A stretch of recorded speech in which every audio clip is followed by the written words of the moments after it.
harus kita bahas siang hari berbahagia ini. Dan sebelum saya lanjut ke materinya, izinkan saya Bapak Ibu berpantun sebentar. Ada jarum di atas papan, papan kayu tidak tenggelam. Selamat siang para kawan-kawan. Assalamualaikum saya ucapkan. Waalaikumsalam warahmatullahi wabarakatuh. Jalan-jalan naik motor, singgah sebentar membeli tikar. Saya lihat kawan-kawan semua pada segar-segar. Izinkan saya bersosialisasi sebentar. Tepuk tangan dulu. Baiklah Bapak Ibu Guru, Assalamualaikum warahmatullahi wabarakatuh. Yang pertama sekali kita ucapkan puji syukur kehadirat Allah Subhanahu wa taala yang mana pada siang hari ini kita masih diberi kesehatan serta kelapangan waktu untuk dapat hadir di acara kegiatan diseminasi budaya positif aksi nyata yang saya lakukan demi pemenuhan tugas saya dalam pendidikan guru penggerak angkatan 10.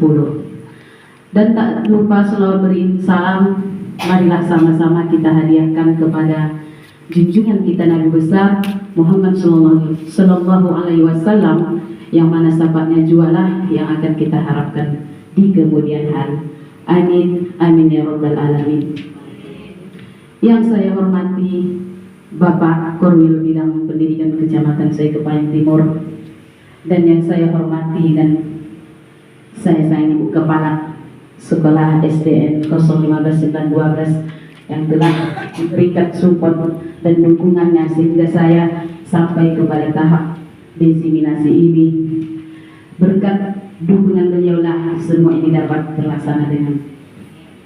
Dan tak lupa juga salam hormatku kepada kawan-kawan rekan guru sejawat yang telah sudi hadir meringankan langkahnya untuk hadir melihat aksi nyata saya dalam budaya positif yang telah saya lakukan pada sekolah SDN 015-912 Selona. Sekali lagi saya ucapkan terima kasih. Baiklah Bapak Ibu hadirin, saya lanjut ke materi diseminasi modul 1.4 aksi nyata.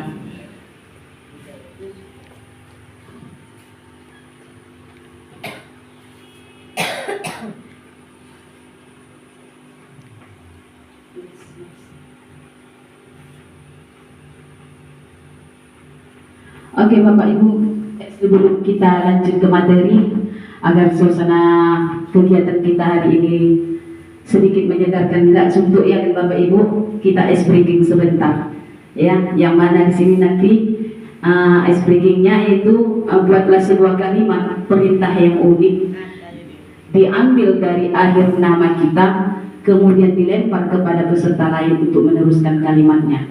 Dalam hal ini ice breakingnya itu nama kita Ibu, nama kita apa, akhiran nama kita lengkap sama nama marganya. Karena nama lengkap kita itu Ibu buat nanti kalimat perintah. Jadi saya mulai dari diri saya sendiri, yaitu Fitriyanti, berarti I. Nanti akan saya lempar kepada,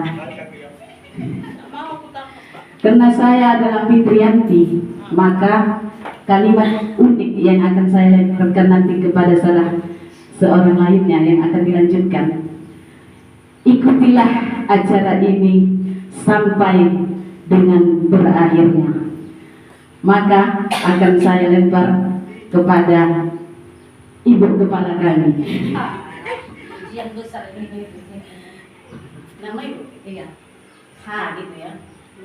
N-nya, senak penceritaan. Jadi N-nya harus N. Apa ya? Ini juga ya kan? Kenapa nggak dari tadi duluan ya? Kalau memang arahkan pandangan ke depan. Nah, tolong ambilkan minum itu. oke, terus Tangan buat Ibu Kepala. Kemana Ibu lempar Bu? bisa lempar. Lempar sama Pak Korwil. Pas. Kemana dilempar Pak? Pas. Oke, lempar sama Bu Indriani. Kan juga itu. Jahitan.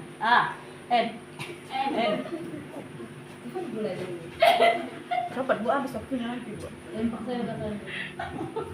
Ibu Rani Rahayu ya kan? U. Rani Rahayu awalan Akhiran. akhiran U, berarti kalimat perintah dari U. Pusat sopan tulisan. Usahakan lakukan yang terbaik. Baca utama sekali. Kemana kalian Ibu? Ke supply ini. Oke. N. Nanti jangan lupa buang sampahnya. Oke, terima kasih. Tepuk tangan Bapak Ibu sekalian. Terima kasih yaitu sebagai speaking kita untuk mengawali diseminasi saya ini. Next. Baiklah Bapak Ibu, adapun materi saya kali ini adalah tentang konsep budaya positif. Sebelum saya lanjut ke materi, apa sih budaya positif itu? Kira-kira kalau kita bahasakan budaya positif itu apa? Kira-kira bisa Ibu Pipi bilang? Menurut saya budaya positif itu budaya atau kebiasaan yang bisa berdampak kebaikan untuk semuanya. Misalnya anak-anak pada saat sampai ke sekolah, dia melihat gurunya, dia langsung salam.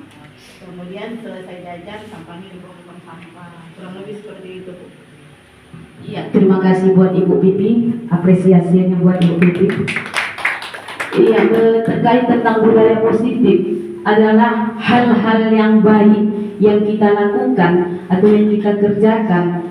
Misalnya dari mulai kata Ibu Pipi tadi, buang sampah, apa lagi tadi itu, piket. Pokoknya hal-hal yang baik yang kita terapkan di sekolah ini, itulah maksudnya dari budaya positif ini. Jadi kita selaku guru di sekolah ini, tanpa kita sadari pun kita sudah melaksanakan apa namanya itu budaya positif. Iya Bapak Ibu. Oke, lanjut next.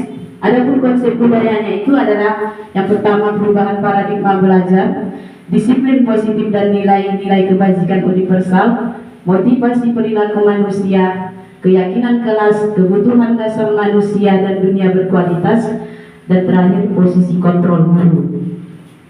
Baik Bapak Ibu, masuk ke paradigma pembelajaran. Kalau kita lihat kurikulum kita yang saat ini dan sering terjadinya perubahan, arti dari paradigma belajar ini merupakan pergeseran tiap perubahan dalam pembelajaran, di mana sebelumnya kita sudah menggunakan K13, iya kan Bapak Ibu?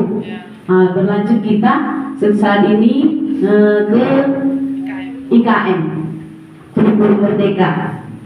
Nah, disinilah kita guru ini bagaimana pemikiran kita atau hasil kita untuk menggeser setiap perubahan itu dapat kita jalankan dan kita kembangkan kepada anak didik kita. Iya Bapak Ibu.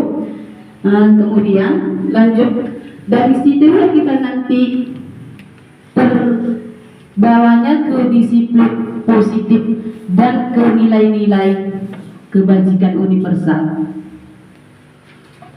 Next.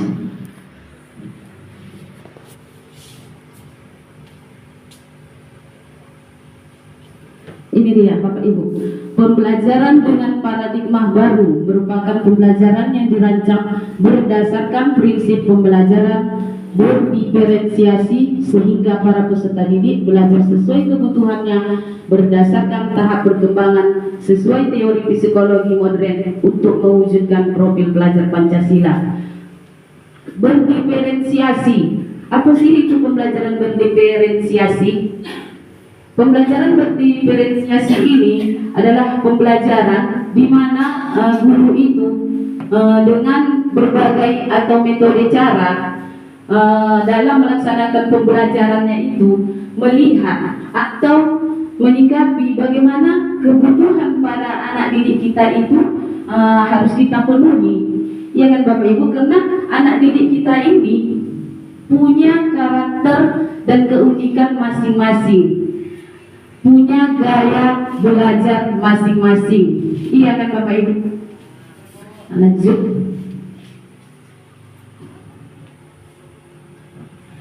Oke Bapak Ibu, kita lanjut ke kegiatannya. Di sini nanti menunjukkan bahwasanya disiplin positif itu menunjukkan nilai-nilai kebajikan universal. Saya akan membuat kegiatan juga melibatkan Bapak Ibu. Ada kegiatan yang akan saya libatkan dua orang, di mana ada sesuatu barang berharga yang memang ibu pegang atau ibu genggam, bagaimana ibu mempertahankan barang berharga itu untuk tidak ibu tunjukkan, atau jika ada orang yang memaksa, sekuat tenaga ibu untuk melakukannya. Di sini kita mau lihat nanti bagaimana posisi ibu di sini nanti.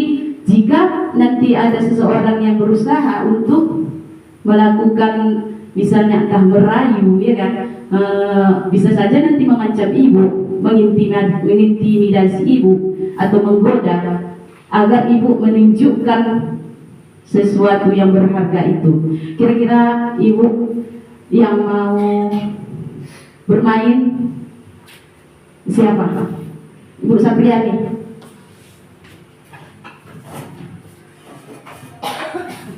Ibu Sapriani, Ibu Bibi.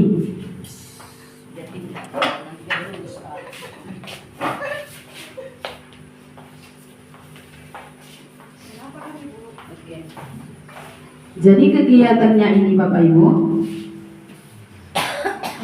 kegiatan kepalan tangan.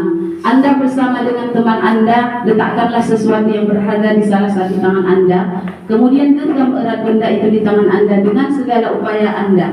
Teman Anda akan berusaha sekuat keras menggunakan segala cara agar Anda membuka genggaman tangan Anda tersebut. Dalam hal ini, teman Anda boleh merayu, memarahi, mengancam, menggoda, membujuk, bahkan menawari Anda dengan uang agar Anda mau membuka kepalan tangan Anda. Oke, yang memegang barang berharga, Ibu. Jadi yang ini genggam Ibu. Oke.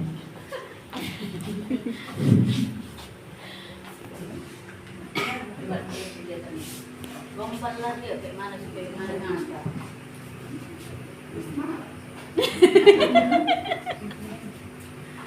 Apa namanya tadi? Sai.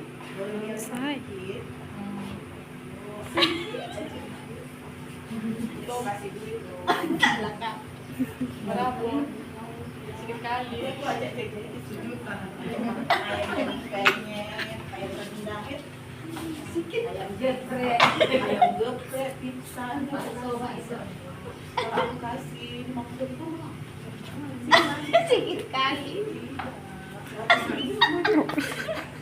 Kalau 2 juta jadi mau apa? Mau bisikan aja. Bongkar ke netizen. Mau kalah. Aku bilang ke netizen itu lah. Kalau 50 juta nggak mau. Ini berapa lo lakukan nggak mau ini sedikit aja.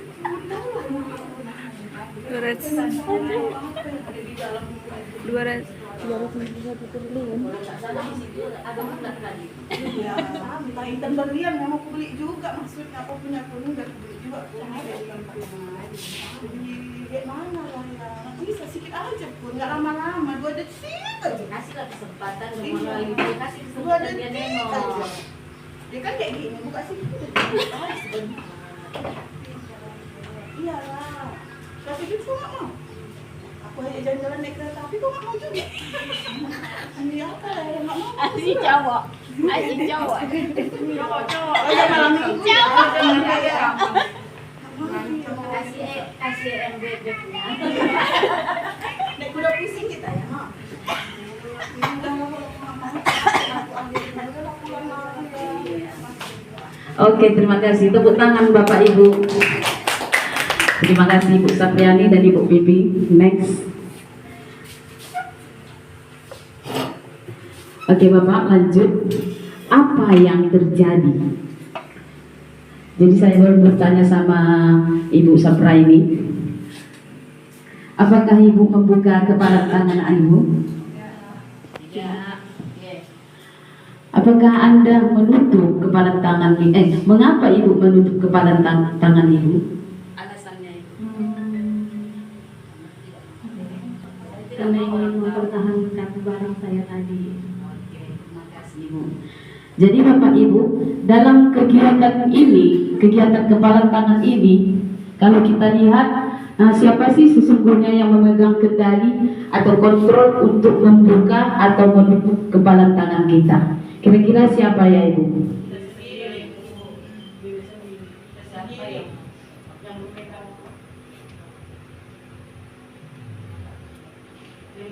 Iya. Next. Ini jawabannya adalah tentu kita sendiri yang memegang kontrol atas kepala tangan kita. Apakah kita membuka atau menutup kepala tangan kita itu tergantung bagaimana situasi keadaan kita saat itu.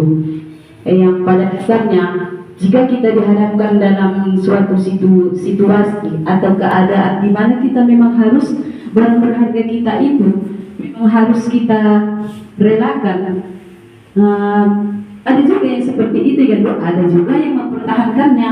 Misalnya saja jika memang kita harus dalam hal kesusahan, sementara itu adalah barang berharga. Misalnya saja ya kan ini ada cincin pernikahan yang diberikan oleh suaminya, ya kan Bapak Ibu, itu adalah sungguh barang berharga. Sementara kita dalam keadaan susah, mau tak mau tergantung situasi keadaan kita saat itu. Ya, terima kasih. Lanjut, next. Miskonsepsi tentang teori kontrol. Mohon maaf ya Ibu, benar dia. Jadi disinilah gambaran tentang teori kontrol manusia itu. Jika kita dihadapkan sebagai seorang guru, katanya di situ ada teori kontrol berdasarkan Dokter apa tadi ya, ini teori kontrol Dr. William Glasser yang meluruskan beberapa miskonsepsi tentang makna kontrol, yaitu yang pertama, ilusi guru mengontrol murid. Kenapa kita ya disebutkan seperti itu? Sebenarnya ya Bapak Ibu, kita tidak bisa mengontrol murid kita ini. Kenapa? Karena dengan kesadaran diri mereka lah mereka bisa mengontrol. Bisa saja orang itu tidak mau, ya kan Bapak Ibu, kita kontrol dia. Jadi kalau dia bisa nak menolak, tak mau aku. Berarti karena adanya motivasi atau dari dorongan dari dalam dirinya, maka anak tersebutlah yang dapat mengontrolnya. Inilah yang mau diluruskan oleh Dr. William Glasser tadi. Kemudian katanya di sini bahwa penguatan positif, efektif dan bermanfaat. Misalnya kita bujuk, ya kan, anak didik kita nih Bu, kita bujuk, kita rayu, kita nasihati. Kenapa dibilangnya tidak efektif dan tidak bermanfaat? Karena dengan kebiasaan-kebiasaan seperti itu mengakibatkan anak-anak kita ini menjadikan mereka tidak mandiri, ketergantungan. Seperti itu maksudnya ini Bapak Ibu. Lanjut ke kritikan dapat membuat orang bersalah. Dalam hal ini kita disuruh menguatkan karakter seseorang. Jadi kalaupun kita harus disuruh untuk mengkritiklah seadanya. Dengan mengkritik dalam arti membangun, bukan kita mengkritik menghilangkan kepercayaan diri seseorang. Lanjut ke orang dewasa memiliki hak masing-masing. Artinya, kalaulah anak didik kita ini kita perhatikan, artinya memaksa, mereka memberi izin kepada orang lain untuk mereka dikontrol oleh orang. Itulah maksudnya dan orang dewasa berhak memaksa berdasarkan teori kontrol dari Dr. William Glasser. Next, lanjut Bu. Mengubah paradigma stimulus respon ke pendekatan teori kontrol. Inilah maksudnya Bapak Ibu.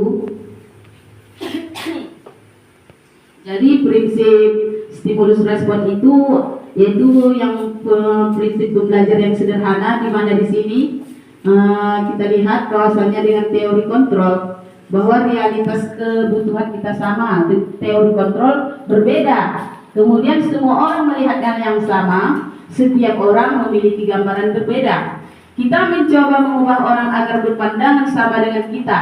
Kemudian di teori kontrol kita berusaha memahami pandangan orang lain tentang dunia. Stimulus respon untuk perilaku buruk dilihat sebagai suatu kesalahan. Semua perilaku memiliki tujuan. Orang lain bisa mengontrol saya, hanya Anda yang bisa mengontrol diri Anda. Saya bisa mengontrol orang lain, Anda tidak bisa mengontrol orang lain. Pemaksaan ada pada saat tunjukkan, kolaborasi dan konsensus menciptakan pilihan-pilihan baru. Inilah paradigma perubahan stimulus respon yang kita terdahulu sampai ke yang sekarang ini Bapak Ibu menjadi teori kontrol. Inilah paradigma pergeseran perubahan pembelajaran tadi. Next, Bu. Dengan dikaitkan dari konsep budaya positif, perubahan paradigma tadi yang bersejalan dengan disiplin positif dan nilai-nilai kebajikan universal. Kata disiplin, kalau kita maknakan disiplin itu, kalau kita artikan dalam bahasa kita, kira-kira apa ya Pak disiplin itu? Disiplin itu apa ya Bu Pipi? Disiplin itu mengikuti peraturan yang sudah ada, yang sudah ditetapkan. Menurut Ibu, disiplin itu apa? Menurut saya disiplin itu adalah mematuhi setiap peraturan yang ada. Oke, terima kasih. Iya. Jadi kata disiplin di sini berasal dari bahasa Latin disciplina yang artinya belajar. Dalam budaya kita, disiplin ini dimaknai menjadi sesuatu yang dilakukan seseorang pada orang lain untuk mendapatkan kepatuhan. Ya seperti kata Ibu tadi, segala sesuatu peraturan yang harus kita patuhi, ya Bu Alma. Kemudian kita cenderung menghubungkan kata disiplin ini dengan rasa ketidaknyamanan. Kenapa? Karena dengan adanya disiplin ini berarti hati kita ini gaya yang ada suatu perintah, ya kan, bahwasanya kita itu tak boleh melanggar sesuatu hal yang telah ditetapkan. Seperti itu kira-kira Ibu. Jadi sebagai pendidik, tujuan kita adalah menciptakan anak-anak yang memiliki disiplin diri sehingga mereka bisa berperilaku dengan mengacu pada nilai-nilai kebajikan universal dan memiliki motivasi intrinsik bukan ekstrinsik. Artinya dari dalam diri mereka sendiri mereka menyadari yang disiplin itu, bukan atas dari dorongan dari luar. Kemudian disiplin positif ini adalah salah satu cara penerapan disiplin yang tujuannya untuk menumbuhkan kesadaran dan memberdayakan anak untuk melakukan sesuatu tanpa adanya rayuan, bujukan atau nasihat maupun hukuman.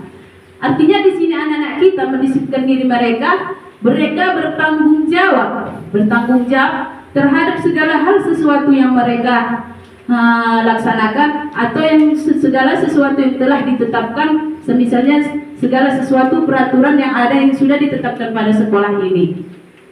Dengan kata lain,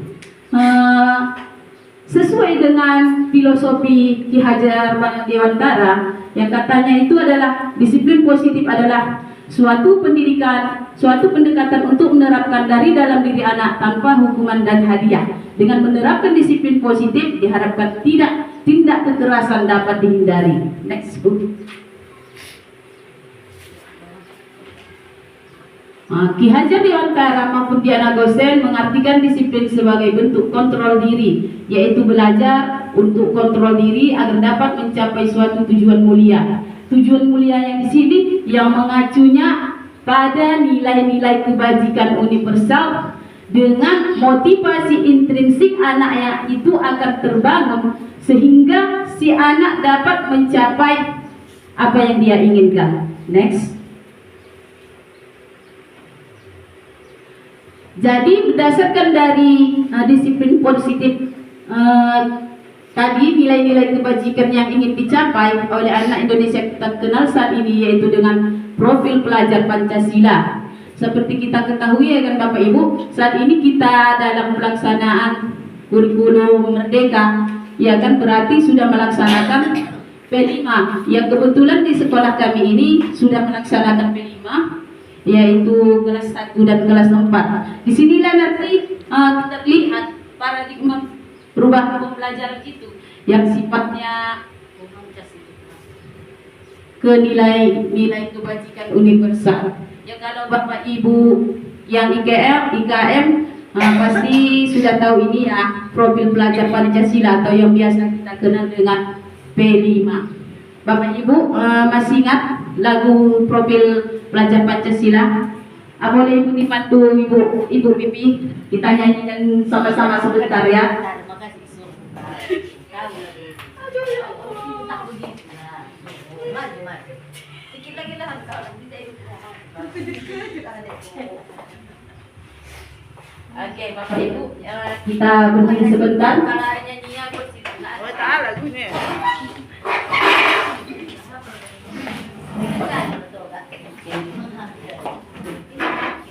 Ayo kita 1, 2, 3 ya. Pelajar Pancasila beriman dan bertakwa pada Tuhan Yang Esa dan berakhlak mulia, berkebinekaan global, gotong royong mandiri, kreatif dan bernalar kritis. Sekali lagi ya Bapak Ibu. Pelajar Pancasila beriman dan bertakwa pada Tuhan Yang Esa dan berakhlak mulia, berkebinekaan global, gotong royong mandiri, kreatif dan bernalar kritis.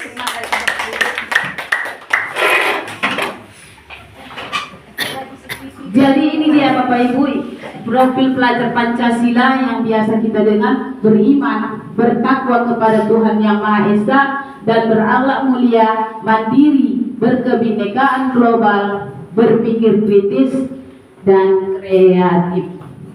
Next. Lanjut ke konsep budaya positif, teori motivasi manusia. Di sini Diana Gosen dalam bukunya Restructuring School Discipline menyatakan ada 3 motivasi perilaku manusia. Yang pertama, motivasi eksternal untuk menghindari hukuman, kemudian untuk mendapatkan pujian atau imbalan, kemudian motivasi internalnya untuk menghargai diri sendiri, menjadi pembelajar sepanjang hayat, melakukan sesuatu karena nilai-nilai yang mereka yakini dan hargai. Jadi Bapak Ibu, ini motivasi perilaku manusia ini ada 2 hal. Yang pertama yaitu dari motivasi eksternalnya dan kemudian dari internalnya. Di mana yang untuk eksternal ini mereka untuk menghindari hukuman, kemudian untuk mendapatkan pujian, terus atau imbalan. Dan untuk motivasi internal ini adalah kesadaran diri mereka akan harga diri mereka sendiri itu ya kan Bapak Ibu. Mereka yakini bahwa nilai-nilai yang mereka pegang itu berdasarkan kesadaran diri mereka, bukan karena ada faktor dari eksternalnya. Next.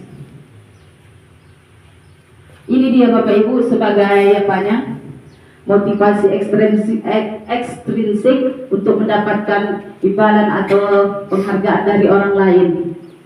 Oke, next. Berdasarkan dari motivasi yang tadi, inilah dia Bapak Ibu, ada 3. Yang pertama itu hukuman, konsekuensi, kemudian restitusi. Di mana hukuman itu sifatnya tidak terencana atau tiba-tiba. Kemudian murid tidak tahu apa yang akan terjadi atau tidak dilibatkan. Bersifat satu arah berupa hukuman fisik. Di sini kalau kita sebagai guru kan untuk dalam hal melakukan hukuman, sebenarnya itu tidak efektif untuk melakukan hukuman kepada anak didik kita. Tunggu. Kenapa? Itu tidak artinya tidak efektiflah untuk anak kita lakukan hukuman atas kesalahan yang mereka lakukan, karena mereka tidak tahu atau apa sih kenapa mereka harus dilakukan hukuman seperti itu. Kemudian bersifat satu arah katanya. Bersifat satu arah ini, hukuman ini sepertinya memang sudah ditetapkan. Artinya misalnya kalau kita memberi hukuman, kita lah sudah menentukan konsekuensinya, ya kan? Jadi anak didik kita ini kalau saya lawan misalnya, kenapa begitu, ya kan? Itu maksudnya artinya bersifat satu arah, berlaku hanya orang yang memberikan kehukuman itu. Kemudian yang sering kita kenal hukuman itu sering kita lihat dengan sentuhan fisik, dengan kulit. Iya kan Ibu, itu biasanya. Tapi kebanyakan pun kini hukuman itu tanpa kita sentuh pun sudah termasuk bentuk hukuman, ya kan Bu Bibi? Seperti kita menyuruh, kan Bu? Iya, menyuruh seperti itu. Lanjut, konsekuensi ini terencana, disepakati sesuai peraturan. Murid tetap dibuat tidak nyaman, sikap guru yang memonitor selalu. Iya, berdasarkan dari konsekuensi ini berdasarkan dari peraturan yang telah kita buat, artinya kita sudah menyusun, kita sudah merencanakan bahwasanya peraturan ini seperti ini. Iya kan Bapak Ibu? Artinya yang dilibatkan dalam ini tentu kalau kita di ya si anak murid kita ini, yang mereka merasa tidak nyaman begitu. Kenapa? Karena selalu dimonitor atau dikontrol oleh seorang guru. Disinilah restitusi, di mana restitusi ini berdasarkan dari hukuman atau konsekuensi yang dilakukan oleh anak didik kita ini, maka timbullah restitusi. Di mana restitusi ini adalah proses menciptakan kondisi bagi murid untuk memperbaiki kesalahan, atau proses kolaboratif mengajarkan murid untuk mencari solusi sendiri. Disinilah seorang guru mampu melakukan suatu hal di mana mereka sudah melakukan kesalahan, adanya kesalahan kemudian kita ada konsekuensinya, maka guru dia di sini harus melakukan restitusi. Restitusi ini Bapak Ibu, bagaimana cara kita atau pendekatan kita terhadap anak didik kita melakukan suatu pendekatan terkait kesalahan-kesalahan yang telah mereka lakukan, dengan cara ya kita langsung sama anak didik kita tanyakan, ya kita selusurilah apa penyebab semua kesalahannya. Itu maksud dari restitusi ini Bu. Lanjut next. Berdasarkan dari hukuman, konsekuensi dan kemudian restitusi tadi, ada nama Bu keyakinan kelas. Keyakinan kelas ini apa Bu? Kenapa tidak peraturan kelas? Menurut Ibu, kenapa harus keyakinan kelas, tidak peraturan kelas? Ada yang bisa jawab Bapak Ibu?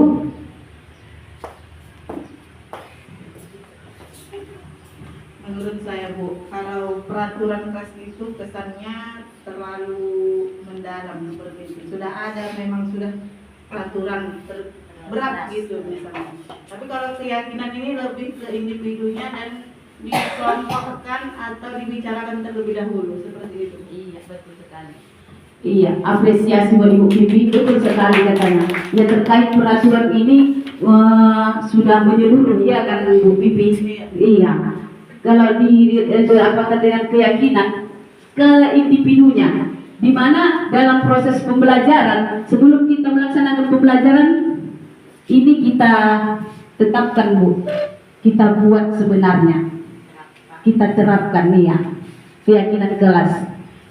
Seperti sebenarnya pun tanpa kita sadari udah kita laksanakan ya itu ya kan Bapak Ibu. Bahwasanya kita selalu mengingatkan anak-anak sebelum masuk belajar, kelas harus dibersihkan, berpakaian rapi.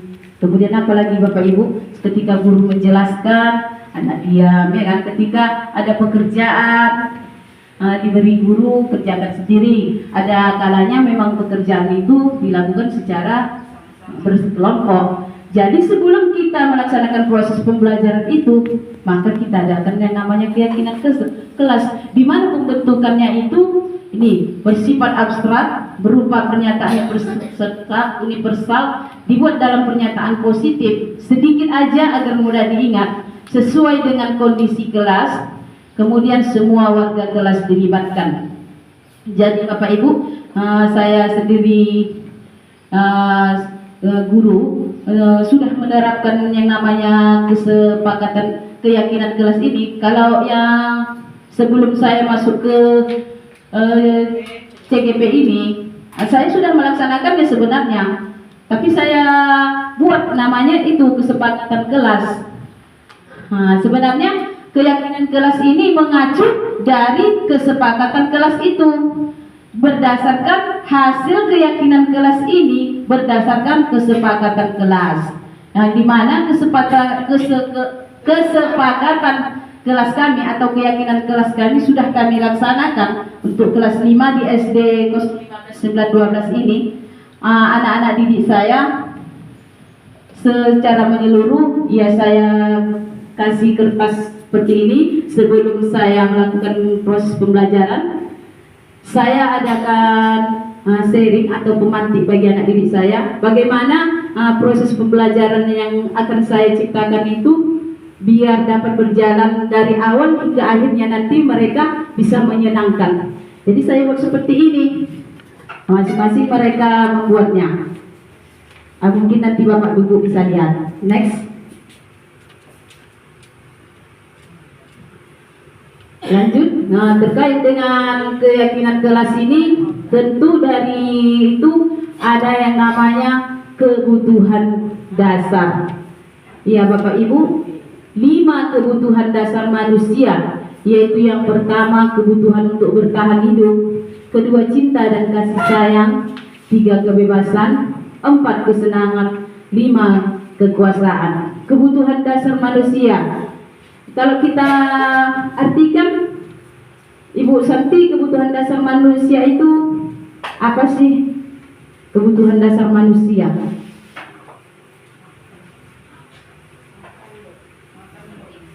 Ibu kepala saya. Kebutuhan dasar manusia itu maksudnya menurut Ibu apa sih gitu?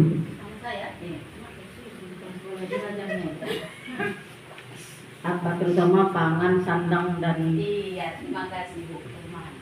Baik Bapak Ibu, kebutuhan dasar manusia ini adalah segala sesuatu yang kita butuhkan, baik jasmani maupun rohani, baik sandang maupun pangan. Itulah maksudnya ya kan Bapak Ibu, namanya sudah kebutuhan dasar manusia, di mana ada terdapat berapa bagian. Yang pertama di sini adalah kebutuhan untuk bertahan hidup. Ya kata Ibu Kepala tadi, di situ ada katanya sandang pangan. Papan. rumah. Iya, berarti di sini sandang, papan, pangan. Iya, perumahan. Di situlah kita dikatakan untuk kebutuhan untuk bertahan hidup. Kenapa? Di situ semuanya merangkul. Ya kalau kita tidak ada rumah, di mana kita tidak tinggal? Kalau kita tak makan, di mana kita hidup? Itulah artinya. Kemudian ada lagi cinta dan kasih sayang. Kebutuhan dasar manusia, kita memang butuh cinta dan kasih sayang. Seperti anak didik kita yang ibu, kalau tidak kita berikanlah cinta dan perhatian kita, bagaimana lah mereka mau pembelajaran itu sampai kepada mereka? Iya kan Bapak Ibu? Tentu mereka butuh cinta dan kasih sayang sama kita. Lanjut, kebebasan. Kebebasan dalam hal ini, dalam proses pembelajaran, apalagi dalam kurikulum merdeka ini, dan sering kita dengar atau kita lihat merdeka belajar. Iya kan Bapak Ibu, merdeka belajar. Artinya anak bebas berekspresi, bebas melakukan pembelajaran yang bagaimana yang dia sukai, bagaimana yang dia sayangi, bagaimana yang dia inginkan. Maksud dari kebebasan itu berkelanjutan dengan kesenangan, bagaimana kita menyampaikan pembelajaran itu dapat menyenangkan bagi anak didik kita. Oke Bapak Ibu, lanjut dari kesenangan itu, mereka sudah merasa kalau sudah melaksanakan segala dari mulai kebutuhan untuk bertani cinta dan kasih sayang kebebasan, akhirnya mereka merasa berkuasa. Kenapa? Mereka sudah mendapatkan segalanya. Artinya mereka merasa dunia mereka itu sudah berkualitas. Kenapa berkualitas? Karena segala kebutuhan dasarnya ini sudah mereka dapatkan, sudah mereka apa istilahnya, sudah mereka penuhilah, sudah terpenuhi dari kebutuhan dasar tersebut. Next. Baik Ibu, ini masuk kita ke konsep budaya positif selanjutnya, yaitu 5 posisi kontrol guru. Bapak Ibu, disinilah kita sebagai seorang guru, di mana letak posisi kita masing-masing. Next. Pertama, posisi sebagai penghukum. Kalau kita dengar kata penghukum, artinya penghukum ini agak kita dengar iya, anak-anak kalau sudah mendengar namanya menghukum, ya kan, pasti kalau udah suaranya, nadanya suaranya tinggi, bahasa pas mata kita melotot, jari-jari menunjuk. Seperti ini contoh kalimatnya. Ini kalimatnya, kamu selalu saja salah. Kalau kesempatan kita di daerah kita Ibu, cara kita menghukum bagaimana Ibu Santi?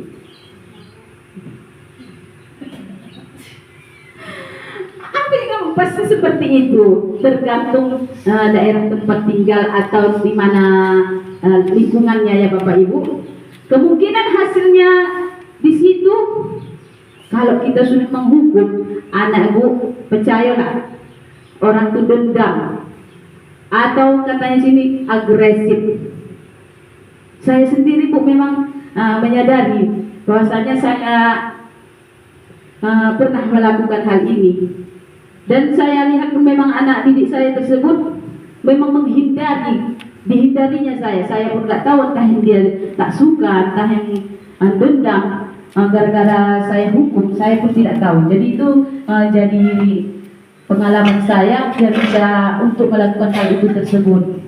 Kemudian posisi pembuat rasa bersalah. Pada posisi ini biasanya guru akan bersuara lebih lembut. Pembuat rasa bersalah akan menggunakan keheningan yang membuat orang lain merasa tidak nyaman, bersalah atau rendah diri. Kata-kata yang keluar dengan lembut akan seperti, ibu sangat kecewa sekali dengan kamu. Kamu ini bagaimana ya? Kamu sudah berjanji dengan ibu tidak akan terlambat lagi. Kamu kenapa ya senang sekali mengecewakan ibu? Ibu benar-benar kecewa sekali. Murid akan merasa menjadi orang yang gagal dan tidak sanggup. Kalau kita bahasakan ini ya kan Bapak Ibu, lembut, ingat Bu Santi, tapi menusuk.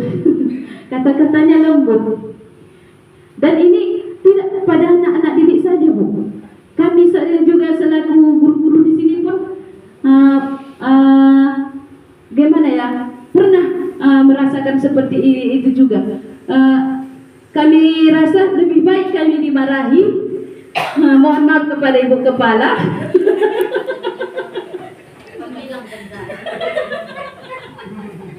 Iya, mohon maaf kepada ibu kepala. Kalau disuruh memilih ya kan, lebih baik kami dimarahi timbang bahasa seperti ini. Jadi posisi pembuat rasa bersalah ini kurang efektif kita buatkan untuk anak didik kita Bu. Kenapa?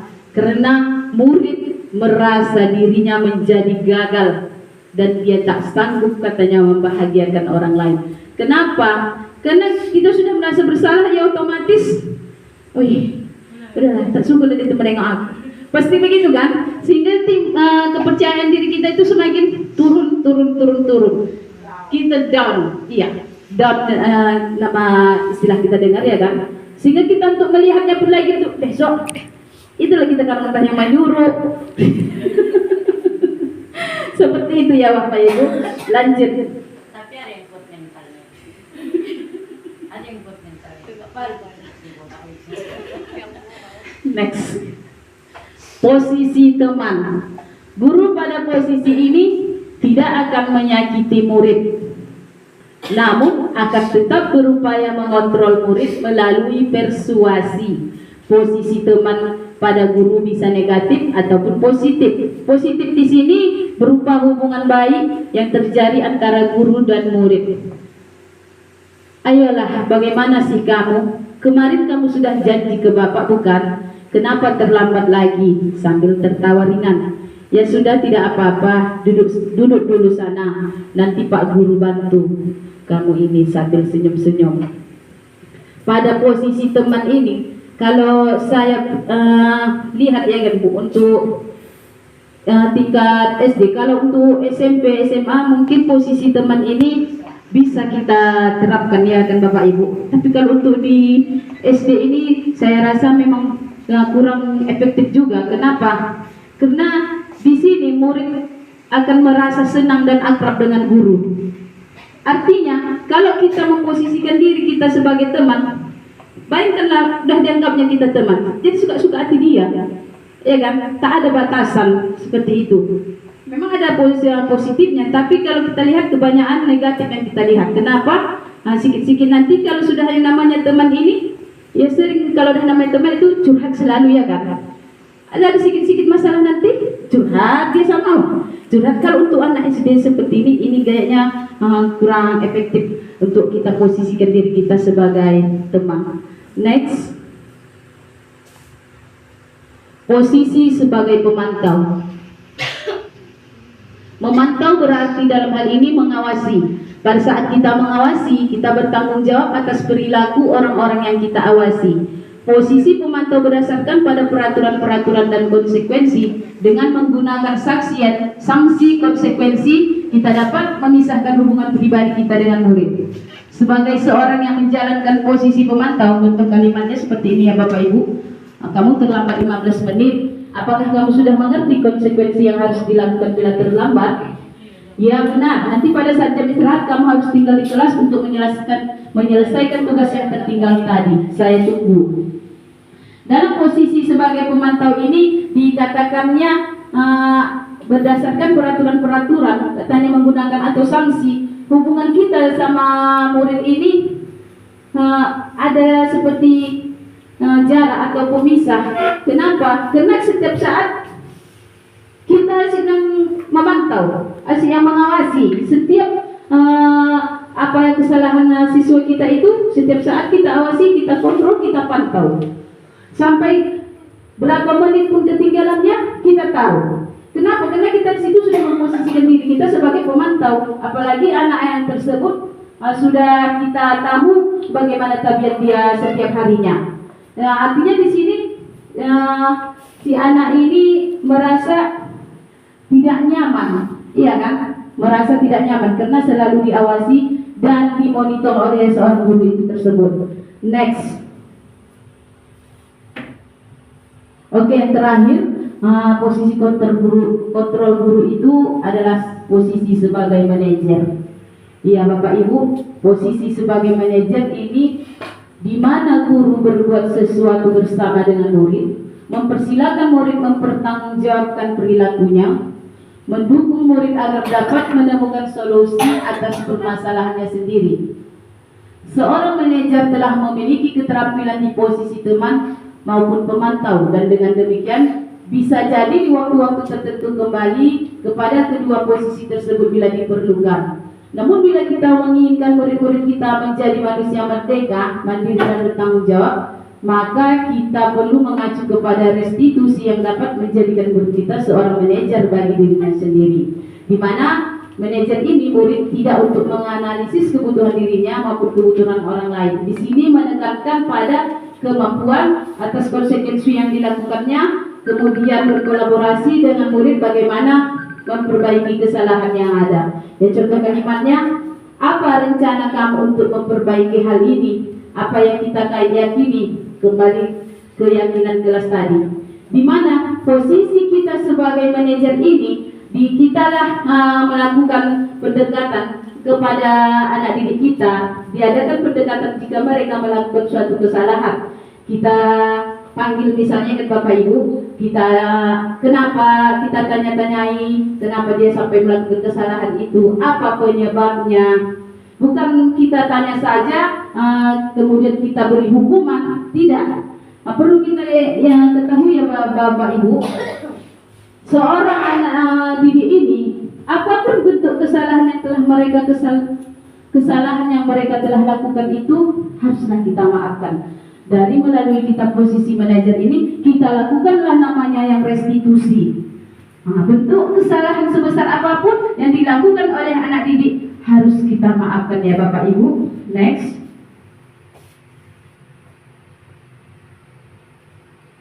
Ini dia Bapak Ibu, berdasarkan restitusi itu ada yang namanya katanya segitiga restitusi. Inilah namanya katanya proses dialog yang dijalankan guru agar dapat menghasilkan murid yang mandiri dan bertanggung jawab.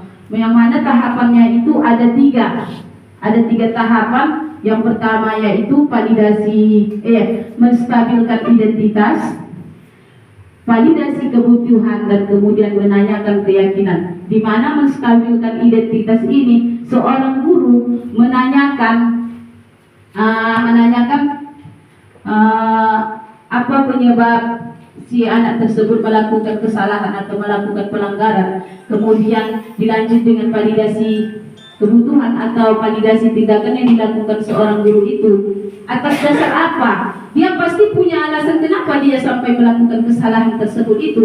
Kembali kita ke keyakinan kelas, kita tanyakan kembali kepada anak didik kita tersebut, keyakinan kelas mana yang telah dia lakukan. Itulah dari maksud yang segitiga restitusi itu Bapak Ibu. Di sini katanya kamu tentu punya alasan, adakah cara yang lebih efektif? Setiap orang pasti pernah melakukan kesalahan.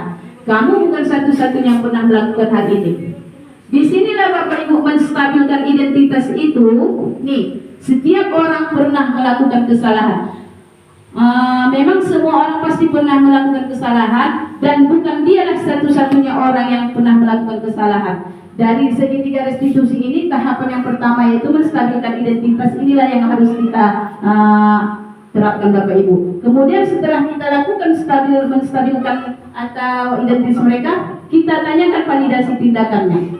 Di validasinya ini, di sini Bapak Ibu, kamu tentu punya alasan mengapa melakukan hal itu, iya kan? Lanjut, ada cara yang lebih efektif untuk mendapatkan apa yang kamu butuhkan. Kemudian disinilah kita ulas kembali keyakinan mana yang telah dilanggar anak didik kita Bapak Ibu. Next. Sebagai bahan refleksi kita ya Bapak Ibu, ini kita setuju atau tidak setuju. Kalau kita lihat dari berdasarkan posisi kontrol guru tadi, yang pertama tadi apa Bapak Ibu? Posisi guru yang pertama, pemberian hukuman. Kemudian sebagai pemantau. Yang ketiga tadi sebagai teman. Kemudian manajer. Berdasarkan dari posisi kontrol guru tadi, kita ambil renungan atau refleksinya ya kan Bapak Ibu. Kita setujukah atau tidak setujukah? Yang pertama, hukuman itu dapat mendisiplinkan anak. Menurut Bapak Ibu setuju nggak? Sampai menjawab. Setuju. Apa alasan Bu Pipi? Karena kalau menurut saya, seorang anak itu jika diberikan hukuman di hari berikutnya dia mungkin tidak akan melakukan kesalahan yang sama seperti itu ya. Terima kasih. Ada lagi yang mau memberikan saran? Lanjut yang kedua, pemberian hukuman dengan hal positif seperti disuruh membaca, mengaji, membersihkan halaman sekolah dapat meningkatkan disiplin anak. Setujukah Bapak Ibu? Daripada disuruh sampai laki-laki saja Aku mengaji katanya. setuju Kalau saja. aku mencangkul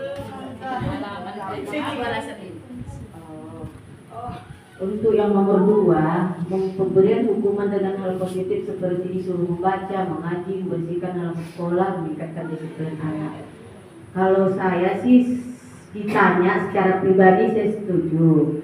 Daripada dia dihukum memompa, berlari keliling lapangan, itu bisa nanti membuat sesuatu hal yang bisa terjadi dengan anak. Tapi kalau hanya disuruh dia membaca atau mengaji atau membersihkan halaman sekolah, itu kan masih yang positif, belum lagi menimbulkan hal-hal yang tidak diinginkan. Kebetulan pula anak ini tak pandai membaca, disuruh membaca, alhamdulillah bertambah meningkat. Itu menurut saya, Bu. Oke, terima kasih. Kasih apresiasi buat Ibu Kepala ya. Kemudian yang terakhir ini untuk refleksinya, memberi penghargaan dapat meningkatkan motivasi anak. Setuju atau tidak setujukah Bapak Ibu?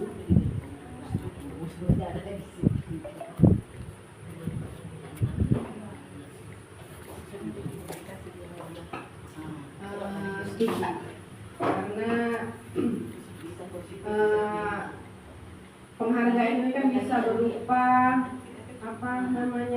barang atau kata-kata baik, pujian. Nah, anak kan lebih suka dia dipuji, apalagi kalau bahasa kita dinaik-naikkan, bagus nak, pintar. Nah, itu kayak dia jadi timbul motivasi dari dirinya sendiri. Oh, kalau misalnya besok aku buat baik lagi, pasti ibu tuh kayak sayang. Mungkin seperti itu. Terima kasih Ibu Rani, ya tepuk tangan buat Ibu Rani. Ya, berdasarkan refleksi ini dari posisi kontrol guru itu, katanya hukuman dapat mendisiplinkan anak, pemberian hukuman dengan hal positif, disuruh membaca, mengaji, memang kembali tergantung dengan situasi keadaan lingkungan sekolahnya. Tapi kalau saya setelah mengikuti di pendidikan guru penggerak ini dan setelah mempelajari modul tentang budaya positif ini, untuk yang namanya hukuman atau baik itu penghargaan itu tidak efektif kalau dia berlaku untuk jangka panjang, apalagi dalam pemberian penghargaan ini. Kembali lagi tadi ke motivasi perilaku manusia tadi. Kenapa? Karena ada motivasi eksternal dari luar, bukan karena dari dalam dirinya sendiri, bukan atas kesadaran diri dia, ya kan? Berharap dia, seperti kata Ibu Rani tadi, aku harus ini, nanti dapat hadiah dari Ibu, nanti dapat ini, begini begitu. Dan seperti itu Bapak Ibu, itu bentuk penghargaan, ya kan? Kemudian bisa saja itu membuat hubungan antara anak dengan yang lain menjadi tidak menyenangkan, ya kan? Kenapa? Kecemburuan sosial. Kecemburuan sosial. Kenapa? Karena di satu sisi yang lain nanti ada anak yang merasa begitulah bahasa kalau kita sehari-harinya kalau di tempat kita, ya kan Bapak Ibu. Kemudian pemberian hukuman walaupun dengan positif seperti disuruh mengaji, membaca, ya kan? Artinya kembalilah tadi ke motivasi intrinsik mereka itu tidak ada. Karena adanya motivasi dari luar, karena adanya tekanan yang dari luar, sehingga mereka melakukan hal tersebut. Jadi kembalilah kepada kita diri sendiri, bagaimana posisi kita sebagai memposisikan diri kita, bagaimana kita mengarahkan anak didik kita. Dan yang lebih baik lagi kita lakukan adalah yang terakhir itu Bapak Ibu, yaitu sebagai manajer. Kenapa? Disitulah kita langsung melakukan pendekatan kepada anak didik. dari awal dia berbuat kesalahan, tanpa kita iming-imingi, tanpa kita rayu atau bujuk, berdasarkan dari kesadaran diri dia sendiri, kita mampu memanage. Kalau sudah memanage, berarti kita mampu menciptakan seorang itu kembali dia jadi orang atas dasar manusia ini kan memang awalnya dia orang yang baik, ya kan Bapak Ibu. Kena terjadinya berbagai perubahan atau adanya adaptasi dengan lingkungan yang kurang menyenangkan sehingga mereka melakukan suatu kesalahan. Disinilah posisi kita sebagai manajer melakukan pendekatan terhadap anak didik kita tersebut. Ya, terima kasih atas Ibu Rani sarannya. Lanjut next. Berdasarkan konsep budaya positif pemaparan saya tadi Bapak Ibu, inilah saya mengimplementasikan segitiga restitusi dan keyakinan kelas terhadap disiplin positif pada UPTD SDN 01592 Seluna, Kecamatan Sekupayang Timur. Berdasarkan budaya positif itu saya implementasikan yang pertama keyakinan kelas, kemudian segitiga restitusi. Di mana di sini saya melakukan suatu diseminasi bersama anak didik saya terkait kasus-kasus yang terjadi atau permasalahan yang ada terjadi di kelas saya, khususnya di kelas 5. Ini ada kasus, mohon perhatiannya Bapak Ibu. Next.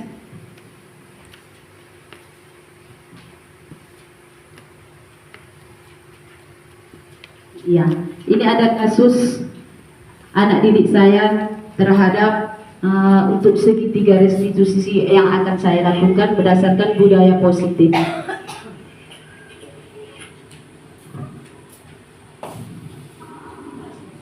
Kasus 1, tidak memakai sepatu.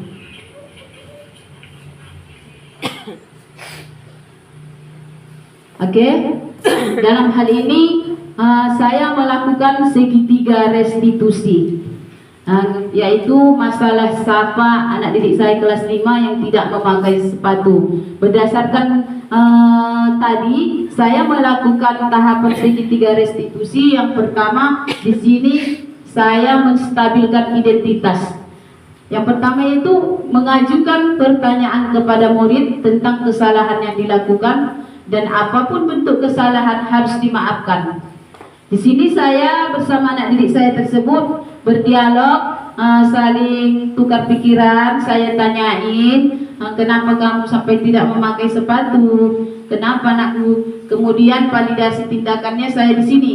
Ternyata anak didik saya si Sapa ini gara-gara larut malam tidurnya sampai larut malam sehingga pagi dia buru-buru tak sempat pakai sepatu. Entah di mana diletakkannya sepatunya. Jadi apa yang dinampaknya itu yang dipakai. Berdasarkan video tadi kan sudah jelas nampak Bapak Ibu kan bahwa dia memakai, kalau kita bilang, solok. Akibat main HP, kemudian kemalaman tidurnya. Disinilah saya menanyakan keyakinannya, keyakinan kelas yang mana ya yang kita sepakati bahwa mengikuti peraturan kelas tentang kelengkapan seragam haruslah dipatuhi sehingga muncul dalam diri motivasi intrinsik. Artinya di sini berdasarkan keyakinan kelas itu saya tanyakan si anak didik tersebut itu dia di sini berpakaian dengan rapi dan menggunakan sepatu, kelengkapan seragamnya. Anak didik saya tersebut saya tanyai, kemudian saya tanya tentang keyakinan kelas yang telah kami sepakati. Saya berikan nasihat bahwa hal yang tersebut jangan sampai terulang kembali. Apapun bentuk kesalahannya nanti akan mengakibatkan ke anak-anak yang lainnya akan mengulang kesalahan yang seperti dia lakukan. Next, Ibu Santi. Mengapa, bagaimana, siapa? Ya, ini kasus kedua yang saya alami. Ya, itu tugasnya anak Ibu. Buat kalian Ibu tunggu 5 menit. Saya mulai sekarang. Apa ini orang ini?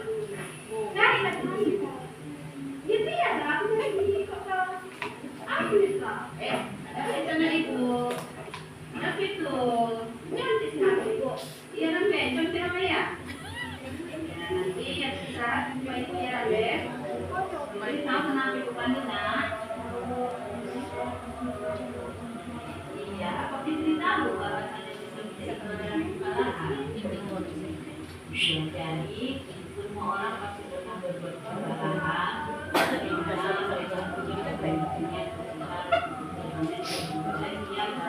kami yakin pasti Fikri ada alasan mengapa sampai tidak mengangkat sampai menjadi sudah pelajaran.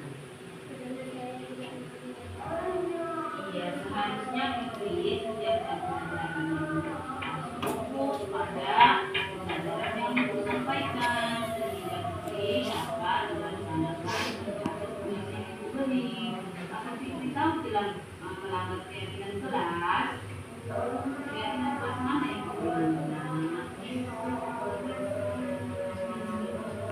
Iya, artinya setiap tugas itu harus dilakukan dengan sendiri. Iya, ada juga sama-sama. Iya kan? Yang Fikri, apa yang Fikri lakukan agar keyakinan kelas ini dapat terlaksana dengan baik? Iya, ibu harap ke depannya Fikri tidak lagi mengulangi kesalahan ini lagi ya anakku. Ya, terima kasih. Kasus kedua tadi, berdasarkan kasus yang kedua tadi yaitu Fitri anak didik saya ini yang kasusnya tentang mencontek. Ya, saya melakukan segitiga restitusi dengan melakukan beberapa tahapan. Yang pertama yaitu menstabilkan identitas. Di sini saya mengajukan beberapa pertanyaan terkait kesalahan yang dilakukan dia. Katanya dia tak belajar, katanya kan. Dia tak belajar sehingga terjadi ketidaknyamanan di kelas. Dengan kawannya tidak nyaman, merasa terganggu. Kemudian saya melakukan validasi tindakan. Mohon maaf ya Bapak Ibu, ini validasi tindakan. Di sini saya menanyakan alasan Fitri mengapa sampai mencontek. Maka dia katakan di sini malas katanya belajar. Untuk apa katanya begitu? Sudah adanya kawan. Tapi kawannya nggak senang, sehingga membuat kelas tidak nyaman. Kemudian saya kembali tanyakan dia, keyakinan kelas mana yang telah dilanggar oleh anak didik saya tersebut, dan bagaimana kedepannya agar dibuat solusi agar tidak terjadi lagi kesalahan yang sama. Demikian tadi itu Bapak Ibu seputar tentang kasus-kasus yang terjadi yang telah terjadi di kelas saya, khususnya kelas 5 ini yang saya terapkan dengan melalui segitiga restitusi. Kira-kira Bapak Ibu dari hasil pemaparan saya ini ada yang ingin dipertanyakan atau kurang jelas, akan saya tanya dengan sebisa saya. Iya, silakan.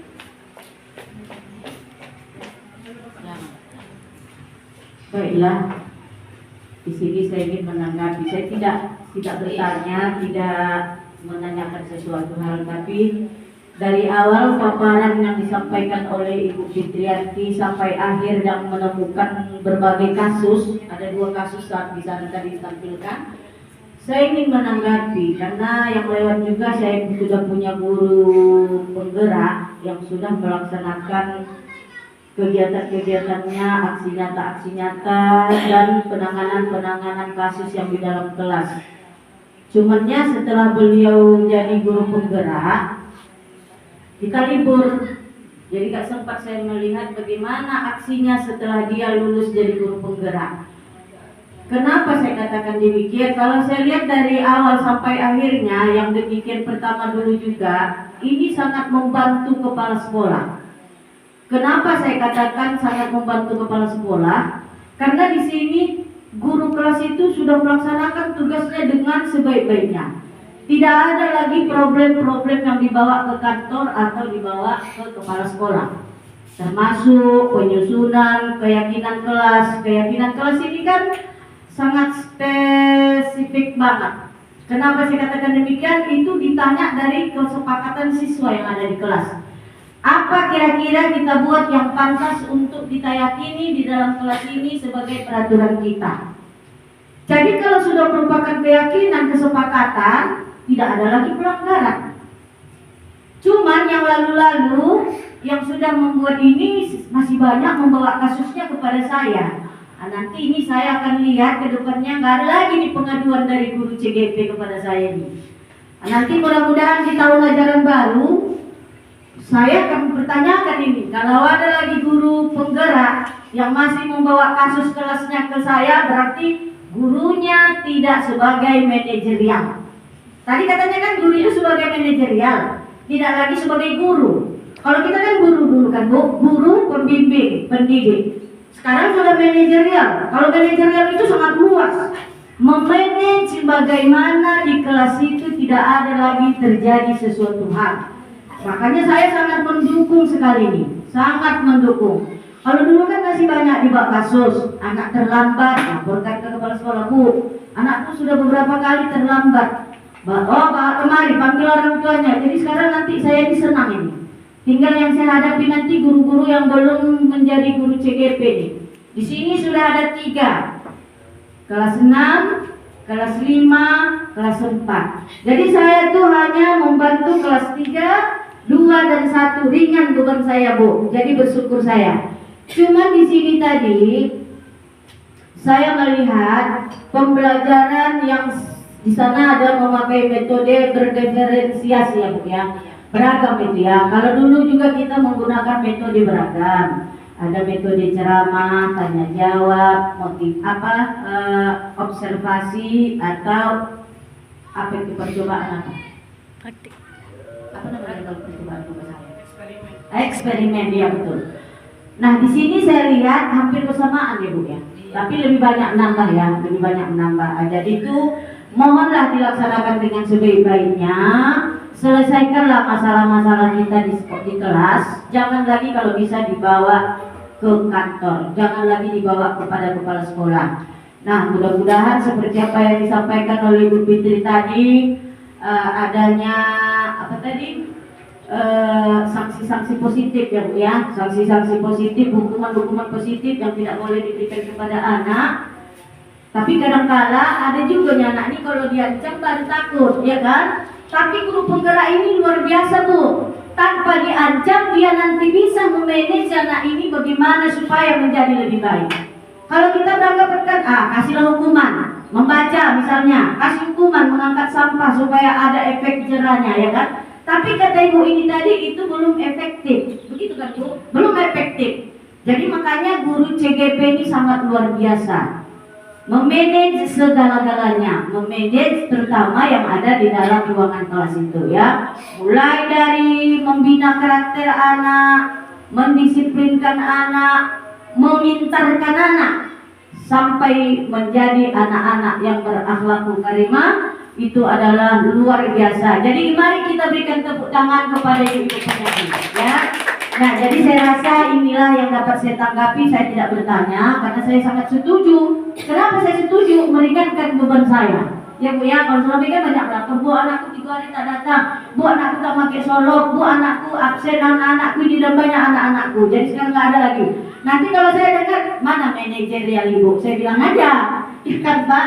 Jadi ringan beban saya. Nah, selamatlah buat Ibu Fitri. Semoga apa yang Ibu harapkan, apa yang Ibu cita-citakan untuk memotivasi memajukan anak-anak kita diterima oleh Allah Subhanahu wa taala. Dibantu ibu-ibu supaya Ibu lebih tabah, lebih sabar, lebih beriman dan lebih berkarakter. Demikianlah. Wassalamualaikum warahmatullahi wabarakatuh. Ya, kita beri tepuk tangan buat Ibu Kepala ini ya. Baiklah Bapak Ibu, berdasarkan dari konsep budaya positif yang telah saya paparkan dari awal hingga akhirnya, ya saya tarik kesimpulan, apapun posisi kita sebagai seorang guru itu, bagaimanapun cara kita itu, kita harus mampu membuatkan anak didik kita itu dalam setiap proses pembelajaran yang kita sampaikan itu berpihak kepada mereka. Disinilah tujuan sebenarnya kita seorang guru itu, bagaimana anak didik kita itu setiap pembelajaran yang kita sampaikan itu mereka merasa senang dan sesuailah dengan tadi dengan filosofi Ki Hajar Dewantara ya kan. Pendidikan itu adalah tujuannya bagaimana kita sampaikan ke anak itu dengan kodrat mereka masing-masing, dengan sesuai dan gaya minat belajar mereka masing-masing. dari proses pembelajarannya itu tahap demi tahap. Nah, ada namanya seperti kata Ibu Kepala tadi yang saya sampaikan berdiferensiasi, itu sudah kita laksanakan, tapi tanpa kita sadari bahwasanya itu pembelajaran dengan cara-cara yang metode atau cara-cara yang unik. Misalnya ya kan Bapak Ibu pasti sudah pernah kan anak didik kita mengenal yang namanya laptop, handphone ya kan? Itu salah satu alat pembelajar yang memacu semangat anak didik kita kan, dengan konten-konten atau dengan gambar-gambar seperti Bapak Ibu kawan-kawan saya lihat pun seperti itu sudah melaksanakannya seperti itu. Kemudian berdiferensiasi ini bagaimana cara kita agar proses pembelajaran kita ini menyenangkan, bisa kita lakukan dengan cara seperti tadi ya, menggunakan ice breaking, memancing emosi anak-anak kita ya kan Bapak Ibu. Sebelum pembelajaran semuanya pasti sudah menggunakannya ya kan Bapak Ibu, apalagi dia kalau sudah menggunakan kurikulum merdeka.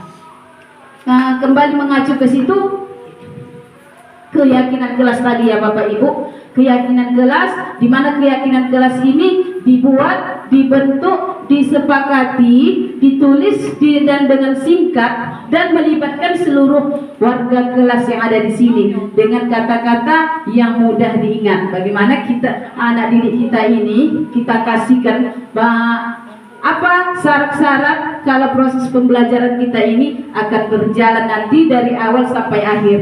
Kita kasih sama mereka, merekalah yang membuat peraturan itu. Apa konsekuensinya jika terjadi seperti itu? Maka kita selaku guru melakukan, itulah yang saya lakukan tadi Bapak Ibu, segitiga restitusi, di mana segitiga restitusi itu ada 3 tahapan. Yang pertama menstabilkan identitas, yang kedua validasi tindakan, dan yang terakhir kembali kepada keyakinan. Iya Bapak Ibu, terima kasih atas kelapangan waktunya. Saya ucapkan terima kasih yang sebanyak-banyaknya. Sebelum saya menutup, karena saya tadi memakai pantun dan saya tutup juga dengan pantun. Pisau diasah buat bertani, bawa ke ladang, ambil geladi. Selesai sudah sosialisasi ini, semoga bisa memberi arti. Mentari senja telah tenggelam, hujan turun mulai terjatuh.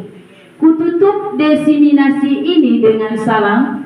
Assalamualaikum warahmatullahi wabarakatuh.